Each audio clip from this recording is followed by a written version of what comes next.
सुख हो या दुख हो, अपनों का साथ परम आवश्यक होता है। सुख हो तो बढ़ जाता है, दुख हो तो घट जाता है। अपनों के साथ समय का पता ही नहीं चलता। पता ही नहीं चलता कि समय कैसे बीत जाता है।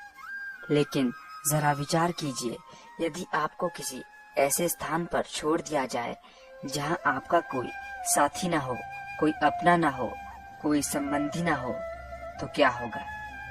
एक एक क्षण कई दिनों के बराबर आपको प्रतीत होगा। समय जैसे रुक सा गया हो, ऐसा आपको प्रतीत होगा।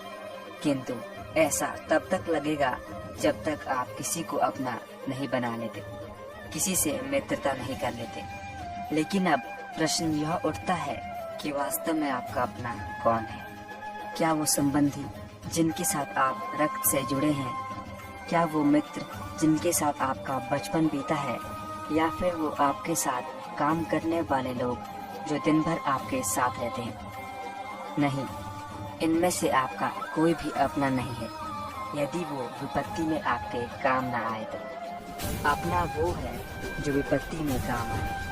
अपनों की परख समय आने पर हो जाती है। स्मरण रखिएगा, अपनों के साथ समय का पता नहीं चलता, किंतु समय के साथ अपनों का पता जरूर चल जाता है। समझ गए तो प्रेम से बोलिए राधे राधे। दोस्तों, भगवान श्री कृष्ण की लीलाओं ने तो देवताओं को भी मंत्रमुग्ध कर लिया था, लेकिन श्री कृष्ण की सभी लीलाओं को समझना इतना आसान भी नहीं है। कहा जाता है कि भगवान श्री कृष्ण को दो ही चीजें अत्यंत प्रिय थी। एक उनकी बांसुरी, जिसे वे सदैव अपने पास रखते थे, तो दूसरी थी राधा जी। वो अपनी बांसुरी की मधुर धुन अपनी प्रिय राधा जी को सुनाया करते थे। उनकी बांसुरी की धुन में ऐसा जादू था जिसे सुनकर सभी जीव उस मधुर धुन में खो जाते थे। लेकिन एक समय ऐसा भी आया जब भगवान श्री कृष्ण को राधा जी से दूर होना पड़ा, क्योंकि भगवान श्री कृष्ण को बहुत से ऐसे कार्य करने थे जिनके लिए उन्होंने अवतार लिया था। इसलिए भगवान श्री कृष्ण और राधा एक दूसरे से दूर हो गए।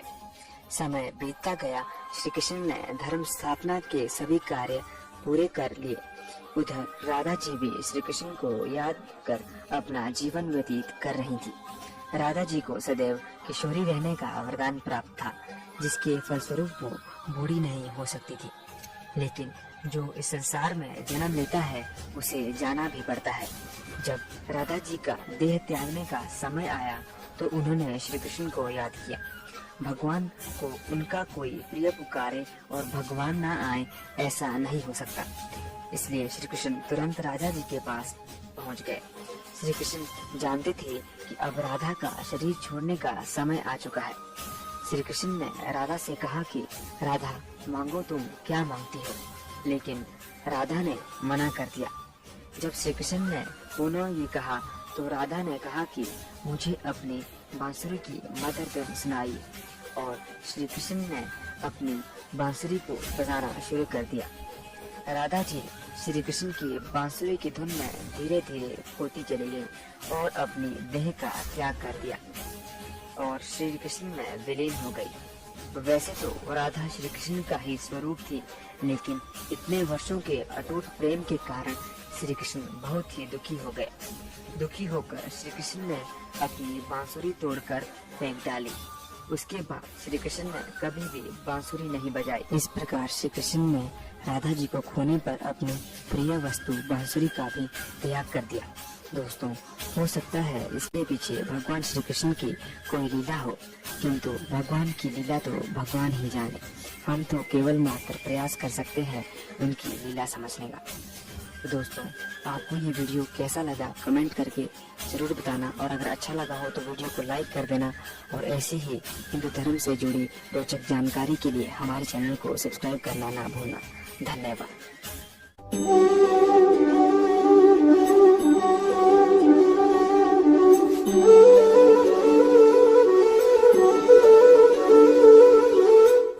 मनुष्य की सोच बहुत ही गतिशील होती है। मनुष्य हर समय कुछ ना कुछ सोचता रहता है, लेकिन जब कोई ज्यादा ही सोचने लगता है तो ये एक समस्या बन जाती है। वो केवल सोचता ही रहता है, कर कुछ नहीं पाता। ऐसा मनुष्य अपने से अधिक संपन्न लोगों के बारे में सोचता रहता है और दुखी होता है। हम व्यर्थ ही ये सोचते रहते हैं कि इसके पास मुझसे ज्यादा धन है, मुझसे ज्यादा बल है और ये कितना भाग्यशाली है। किंतु ऐसा सोचने पर हमारे मन में हीन भावना आ जाती है।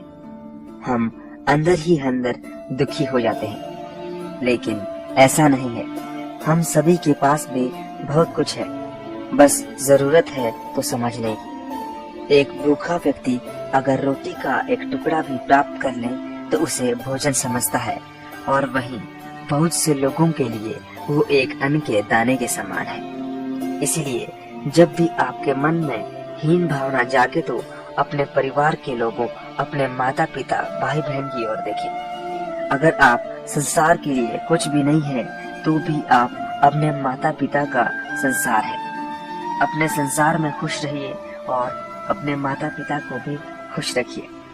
रहा सवाल सुख सुविधाओं और धन का, तो ये तो केवल स्थायी है।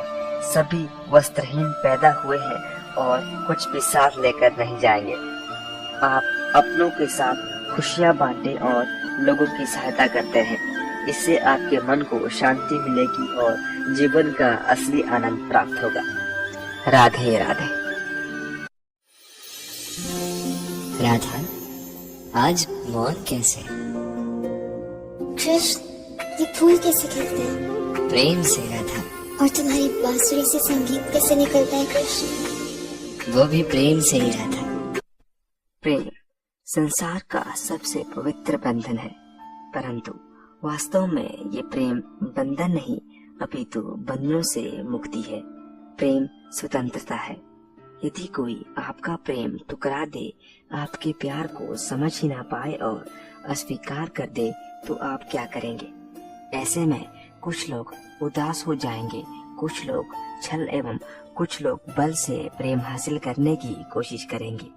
लेकिन क्या ऐसा करने से आप सचमुच अपने प्रेम को हासिल कर पाएंगे? हो सकता है जिससे आप प्रेम करते हो वो आपसे प्रेम ना करता हो, वो किसी और से ही प्रेम करता हो। ऐसे में आपका प्यार केवल एक तरफा ही रहकर सिमट जाता है। लेकिन आप शायद ये नहीं जानते कि एक तरफा प्रेम की ताकत सबसे अधिक होती है और एक तरफा प्यार सबसे ज्यादा पवित्र और निस्वार्थ होता है। प्रेम ना तो कोई वस्तु है, ना कोई स्थान जिसे आप बलपूर्वक प्राप्त कर सकते हैं। प्रेम तो वो शक्ति है जिसके माध्यम से आप समस्त बंधनों से मुक्त हो सकते हैं। अतः जिससे भी आप प्रेम करते हैं उसे स्वतंत्र छोड़ दीजिए, क्योंकि स्वतंत्रता ही सभी जीवों को भाती है। यदि आपका प्रेम सच्चा होगा उसे अवश्य ही समझ में आएगा। इसलिए स्वार्थ छोड़िए और हृदय से प्रेम करते जाइए। प्रेम केवल नर नारी का मिलन ही नहीं है, बल्कि आत्माओं का संगम है। प्रेम शरीर से नहीं अपितु मन से होता है। अतः बिना किसी स्वार्थ से प्रेम करते जाइए। अगर आपका प्यार सच्चा होगा तो एक ना एक दिन अवश्य ही उसे समझ आएगा और आपके प्यार की कदर अवश्य होगी। दर्शकों, कृष्णा पाली का ये एपिसोड आपको कैसा लगा कमेंट करके जरूर बताना और चैनल को सब्सक्राइब करके बेल आइकन जरूर दबा देना।